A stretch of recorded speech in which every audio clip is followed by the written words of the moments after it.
Bears launch a late onslaught on Dalal Street. The Sensex tanks over 540 points. The Nifty barely clings on to 7,847 out of 50 Nifty stocks end with losses. If applied to safety from equities across the world, Wall Street plunges and open as the Dow Jones clocks triple-digit losses, deep cuts across European markets. We totally screwed up, says Volkswagen's executive after the company admitted to rigging emission tests in the US. Transport ministers in UK and France call for a pan-European test. Stock plunges for the second day amid rumours about the CEO leaving the company. A major jolt for Pearl Agrotech. SEBI slaps a penalty of over 7,200 crore rupees on 4 directors of the company for illegal mobilization of funds. This comes after SEBI ordered the company to return over 49,000 crore rupees raised through fraudulent schemes. Serum Institute and our scientists are very sure on replicating the clone and manufacturing it on a high scale and providing it within the next year or two to the Indian public.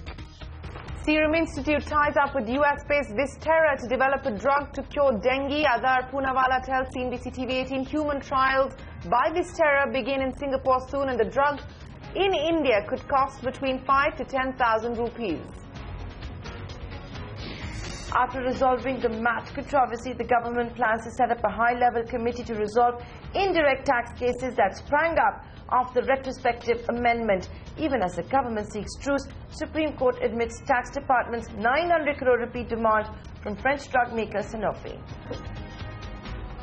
Commerce Minister Nirmala Sitharaman talks tough at the Indo-US dialogue ahead of Prime Minister Modi's visit. Backs for Indian pharma companies, seeks reciprocity of market access and calls on the US to fulfill its commitment on totalization and social security agreements.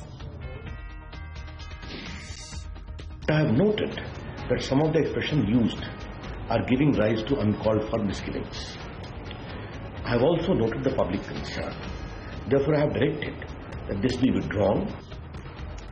The government takes back the draft policy on encryption, says data with WhatsApp, Facebook, Twitter, etc. will not have to be saved for 90 days by the websites. Now, in the year 2003, this future trading started in commodities when these online electronic exchanges were set up. But the regulatory framework was that of 1952. 5 days before it becomes history, the chairman of the Forward Markets Commission talks about the difficulties faced by the commodities regulator. And on the hour, Nissan brings its instant noodle brand Top Ramen back on the shelves, but the food regulator is not too happy about a special report coming up.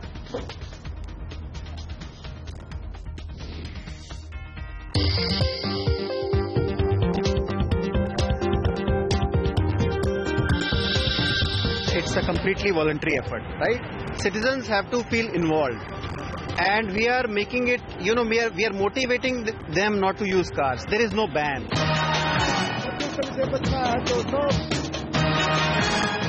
There are huge number of people who have gone off the road, and schools, many schools in Gurgaon are participating with this initiative. In our offices, we've made sure that and encourage people to come by public transport or carpools, and we are shuttling people in buses from Sikandarpur to our office. A car-free day in Gurgaon to check traffic and pollution. Many people took cycles, metros and carpools to work today, but there were also reports of traffic snarls. Let's see if things improve next Tuesday. That's right, every Tuesday will be a car-free Tuesday in Gurgaon from now. Good evening. Thanks very much for joining us on India Business Hour. Nantara, what about you? How did you come from Gurgaon to Noida? Well, I took a cycle to the metro and then I tried to figure it all out. But I just have to say, see, we are a smart city and we should have been part of that list. Well, never mind that. But anyway, kudos to Gurgaon for trying something different. And at least let's see if it actually works as well as it did on day one. But on to the market action. It didn't work too well there. It was a dramatic late onslaught from the bears which sparked a major sell-off. So let's get you the details. details now. Jittery global markets, and add to that the fact that it's expiry week. That proved to be a heady cocktail for the bulls, who had no place to hide quite literally. The Nifty lost over 160 points, barely managing to stay above 7,800. Only 3 Nifty stocks out of 50 ended in the green. The Sensex lost over 550 points, slipping well below the 26,000 mark. And as that graph shows you, the sell-off really intensifying in the last hours of trade. Mid-caps also falling in tandem with the blue chips as the index lost about 170 points. It's not a very happy market desk that we toss across to. Anuj and Sonia standing by with the market action, guys. At least today, the bears seem to be in full control. Oh, bad Tuesday for the market, ugly Tuesday. And more than the day, the problem was that the market had a sharp fall between 1:30 to 2:30. So it was essentially about that 1 hour of trade. Till 1:30 the market was fine, and from 2:30 the market didn't see incremental weakness. The damage was done between 1:30 to 2:30. In fact, Sonia, till 1:30 it looked like a normal day at office, normal expiry week day. Volumes were low, nothing was happening, individual stocks were outperforming, and it looked like, the market was set to close somewhere around 7,900. And then came that slide, which not only took Nifty below 7,900, 7,850, 7,800. The 7,812 that you're seeing is because of adjustment. The Nifty futures closed at 77.79. So the spot closing was somewhere around 77.85. So that it was ugly today, led by big banks and a couple of other heavyweights. But the decline in European markets was clearly telling you that the worst is not over for global equity markets. That's something that the Dow futures were also indicating, and that's why we had that big slide. And really, the other disappointing bit for the bulls was that till 1 p.m. the cash market volumes were quite low, and between 1 p.m. to 3 p.m. we had a sudden surge in cash market volume. The cash market volumes were still low, but you have to take into account that till 1 p.m. there was practically no cash volume. All of that took place after 1 p.m. So that makes cash market volumes optically a bit lower than what it was during that sell-off period. So not a good day. It was led by heavyweights and banking names, but it was across the board in individual names today. Oh yes, and that was the big disappointment. The fact that today's sell-off was led by the bluest of blue chip names. So just to take you through some of them, you had HDFC, L&T, ICICI Bank that topped the charts in terms of the losers. All of those stocks were down anywhere between 2 to 4% a piece, as you can see on your screen. Reliance Industries, Tata Motors and Coal India were not far behind. In fact, Coal India has hit a fresh 52-week low, and Tata Motors is now down 35% this year. So that's the kind of damage that you've seen on individual stocks. Banks, the bank Nifty was the biggest loser today. So you had a lot of contribution on the downside from banks. Yes Bank, Axis Bank, Kotak Mahindra Bank were all under pressure. And the commodity stocks, so metal stocks like Hindalco, Vedanta and Tata Steel were all showing red ticks today. So it was pretty much across the board, the sell-off that you saw, a very secular downfall for the market. A couple of other losers included the names from the power space. So you had NTPC, Power Grid that were down as well, and Ultratech Cement from the cement space did not have any better luck. In the mid-cap space, there was one theme that stood out, which was the auto ancillary theme. Motherson Sumi was under intense pressure because of the Volkswagen scandal, and Amtech Auto was under even more pressure because of the default on their bond repayment. Unitech was another stock. Of course, it's just a 5 rupee stock now, but that stock too was down almost about 5.5%. But Anuj, after the fall that we've seen today, the question that everyone's asking is whether this market will stop at this level or will get back to the recent lows of 7,500, and whether that will break as well. Yeah, I think it's a matter of time. It's a matter of when and not if the market goes to previous lows. The data is telling you loud and clear that the worst is not over for equities. My bigger problem is with this current series, because 7,800 put has the highest open interest, and this global-led sell-off can lead to panic selling in the market. If that 7,800 mark breaks conclusively, say first thing in the morning tomorrow. In that case, a slide towards 7,500 is also not ruled out, because the next support for the market only emerges at 7,500 levels, Sonia. But all of this leads me to again ask the uncomfortable question that is this still a bull market correction, or are we already in the middle of a bit of a near-term bear market? And that's something that we'll come to know maybe in the month of October. But it looks like the market is surely headed back towards the previous lows. It'll be a bloody Tuesday on Dalal Street. Thanks our guys for joining us with that analysis.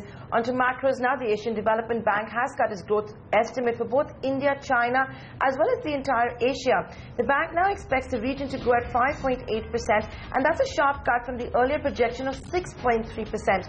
Growth in China this year will be sub 7% according to the ADB. The target has been cut for 2015 to 6.8% from 7.2%.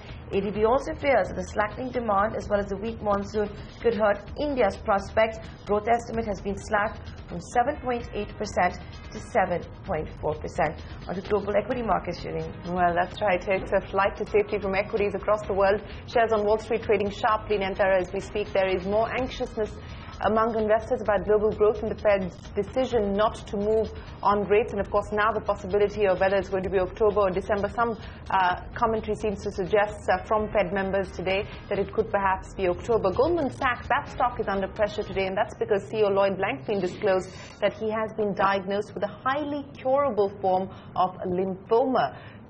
Lloyd Blankfein will undergo chemotherapy over the next few months and will continue to lead Goldman Sachs during the time. Lymphoma is a type of blood cancer that develops in the circulatory and immune system. This news comes just a year after JP Morgan CEO Jamie Dimon was diagnosed with throat cancer. So that is Goldman Sachs, Lloyd Blankfein, and because of the illness there, the stock under pressure. But what about Europe, Nantara?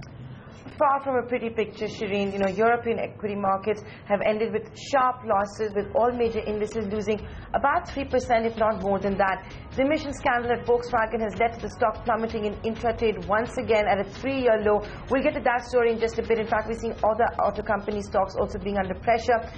But besides automakers in Europe, it's also mining companies like BHP Billiton and Glencore that are clocking some sharp losses.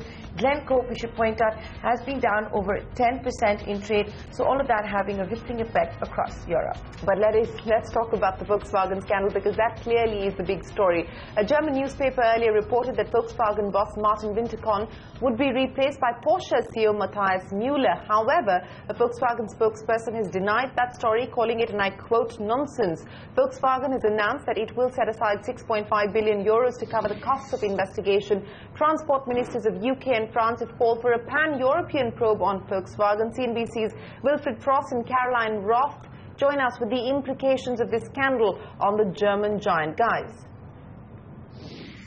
So how did Volkswagen take such a wrong turn? We need to go back to 2013 when the International Council for Clean Transport ran tests on diesel car emissions. They expected diesel cars sold in the US to be exceptionally clean due to tough US standards. But they were surprised to find quite the opposite, and in 2014 reported their findings to the Environmental Protection Agency. After their own investigation, the EPA finally challenged the car maker and last Friday issued a statement calling on Volkswagen to issue a recall and warned it faces penalties of up to $18 billion. So that really begs the question, well, what is next? Reports suggest the U.S. Department of Justice will launch a criminal probe into VW's deliberate cheat of emissions targets. Internationally, South Korea has opened its own investigation, which it says could expand to all German diesel cars if foul play is discovered. Now, in France, Finance Minister Michel Sapin called for a European-wide probe, saying there was no reason to believe French car makers had acted like Volkswagen. VW's North America CEO said, quote, "We totally screwed up." Speaking at an event in Brooklyn to launch the new Passat, Michael Horn said the company was dishonest and must work to restore trust. Take a listen. I'm confident and I'm personally committed that this company will do what it needs to be done to make things right. Analysts across the auto industry are responding to the Volkswagen scandal with harsh words. One Bernstein analyst said, quote, "There is no way to put an optimistic spin on this. This is really serious." Deutsche Bank adds allegations would go far beyond the usual recall. JP Morgan says a possible investigation in Germany could have ripple effects across the whole auto industry. Meanwhile, UBS believes there is a high probability that CEO Martin Winterkorn will resign if the group is found to have acted improperly. So that's been the analysis as far as Volkswagen goes. Thanks a lot, guys, for joining us with that. That is the latest update. But you know what? It's not just the Volkswagen stock that has been hammered in trade over the last 2 days. Back home, Motherson Sumi, which is one of the component suppliers to the German auto giant, has also been feeling the heat. Brokerages like CLSA came out with a note that states a possible probe on Volkswagen in Europe would hit the component manufacturer hard.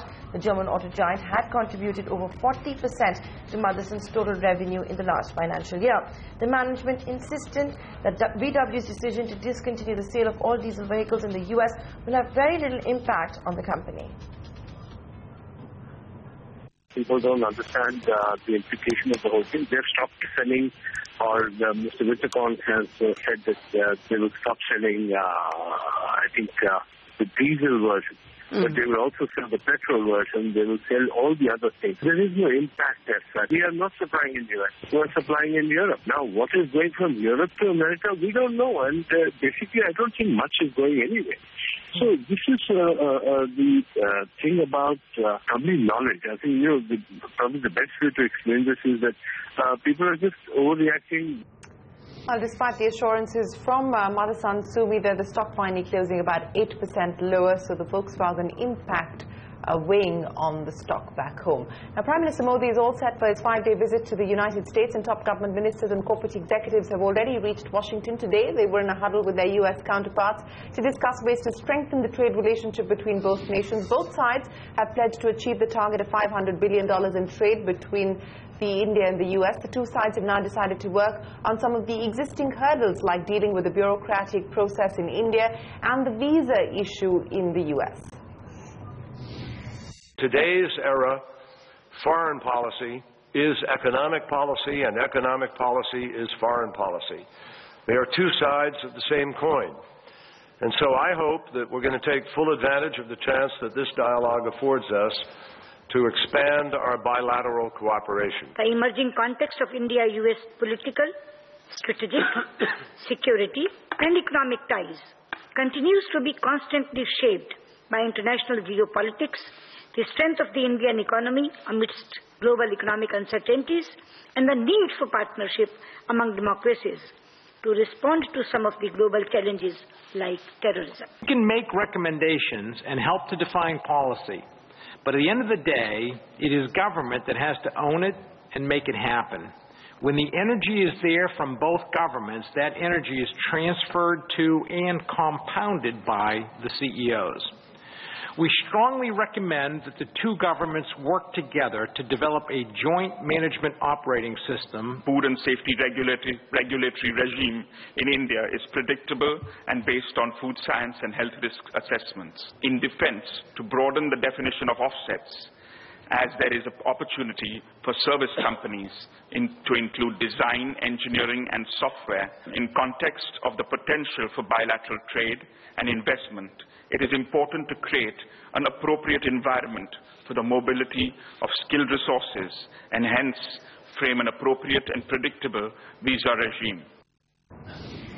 Well, that was Cyrus Mistry, the co-chair of the India-US CEO Forum representing India, and Dave Cote there of Honeywell representing US, also the co-chair of the India-US CEO Forum. And it's interesting because for the first time, as part of the strategic commercial dialogue, the CEO Forum has now been included as part of that. Remember, there are 37 different working groups looking at different sectors, and those working groups will also now be included as part of the strategic and commercial dialogue. But a lot of issues that you heard Cyrus Mistry or Dave Cote or even Penny Pritzker or Nirmala Sitharaman raise have been issues that both sides have been trying to address for several years now. And amidst all of this, the Commerce Minister, Nirmala Sitharaman, did some plain speaking.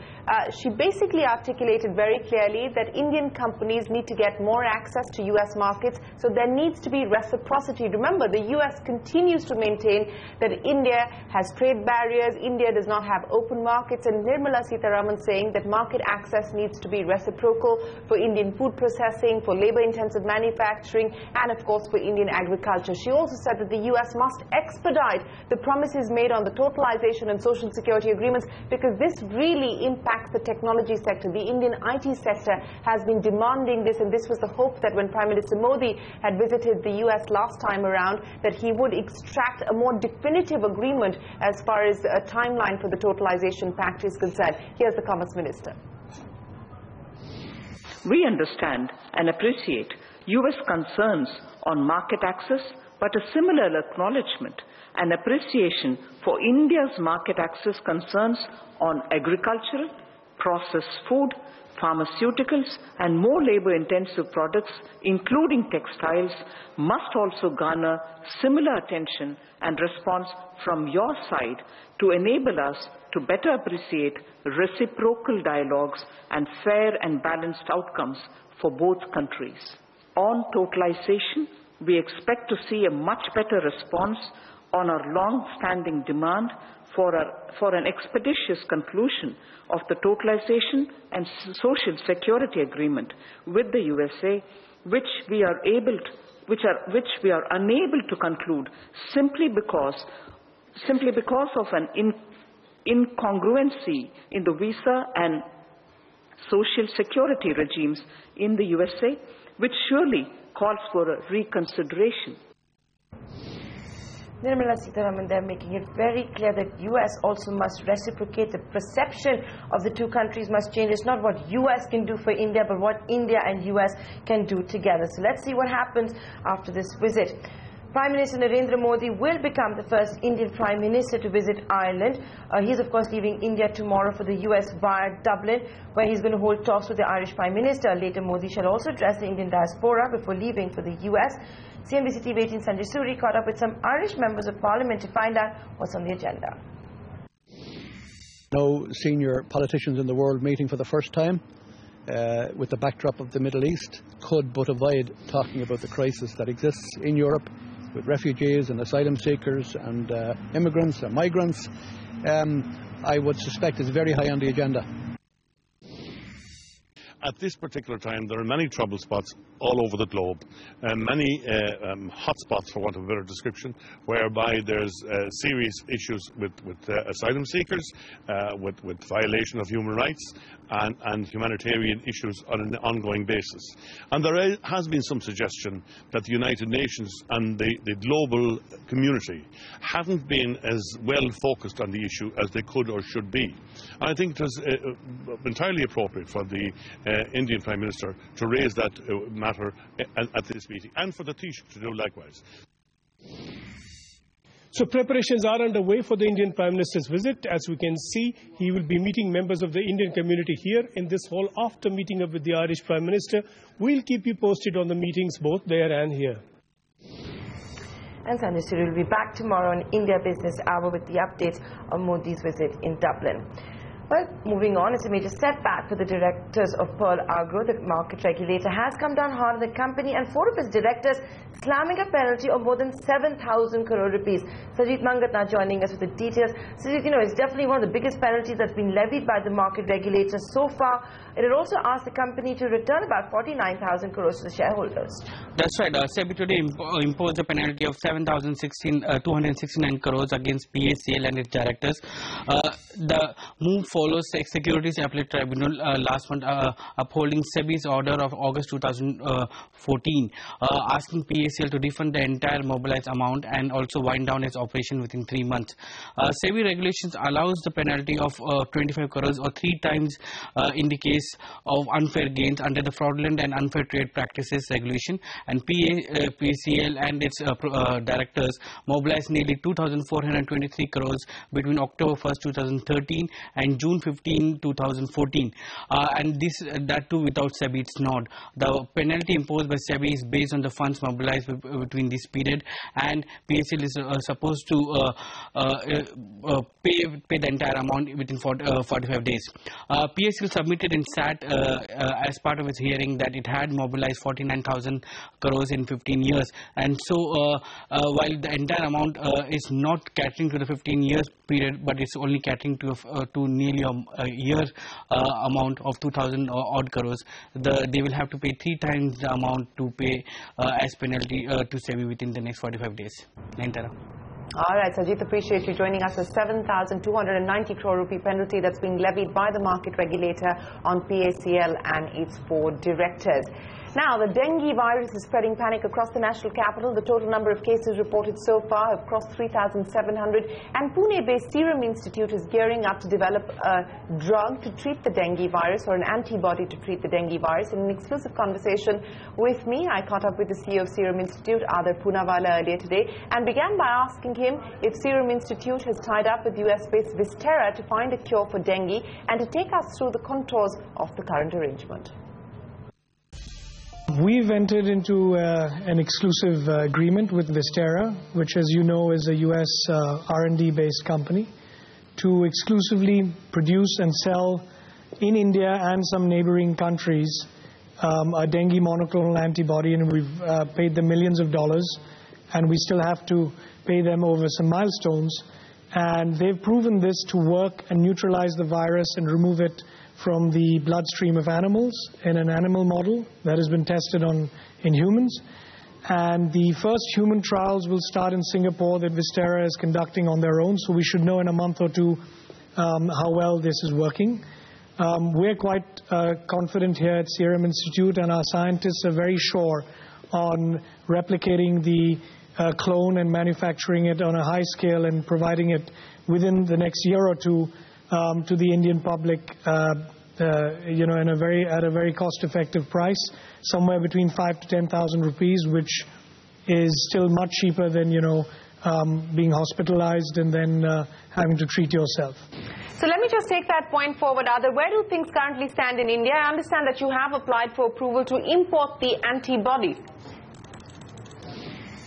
Yes. So the first step is to import the clone. And then we've got to conduct a few tests on it and figure out how to make it on a large scale, which shouldn't be too difficult given our experience in large-scale vaccine manufacture.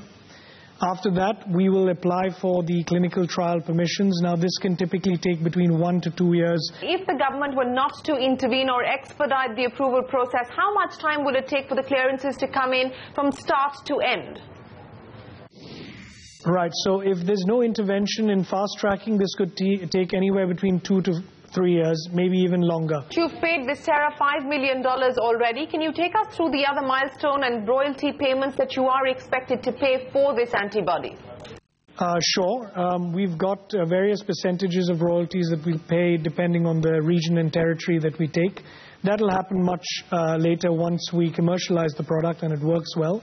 We've got to pay another 5 or 6 million, I think, at the phase 1 stage, and then at phase 3, when it's completely licensed, we've got to probably dish out another 5 million. So it's going to be about $15 million of risk that we're taking in these milestone payments. And then once we commercialize it, it'll be a royalty percentage on the sales, again, depending on the region that we're talking about. That's Shireen's conversation with Adar Poonawalla. Game changer if it does come out. 5,000 to 10,000 rupees a cure for dengue. Moving on, public backlash has forced the government to withdraw a draft encryption policy regulating apps like WhatsApp, Twitter, as well as e-commerce sites. The original draft policy had called for all users and businesses to save the encrypted messages for 90 days and make them available to the government on demand. Today, the Minister for Information Technology, Ravi Shankar Prasad, admitted the proposal was poorly worded and was being reworked. He assured the public the government is committed to protecting and promoting the freedom of social media. We need a proper encryption policy, for which the expert committee has also recommended. But the draft which was put up is not the government's final view. But I have noted that some of the expressions used are giving rise to uncalled for misgivings. I have also noted the public concern. Therefore, I have directed that this be withdrawn, it should be reworked properly, and we shall come with a proper national encryption policy, giving due safeguard to those who are consumers. Well, that's Ravi Shankar Prasad there saying that the government has decided to withdraw the draft policy, rework the draft policy and then put it back out there for public comment. But it is time for us to wrap up this edition of India Business Hour. The market's closing over 500 points lower. Are we likely to see some stability return tomorrow? Well, we will pick up on the market action and plenty more, so join us as we resume our coverage here on CNBC TV 18.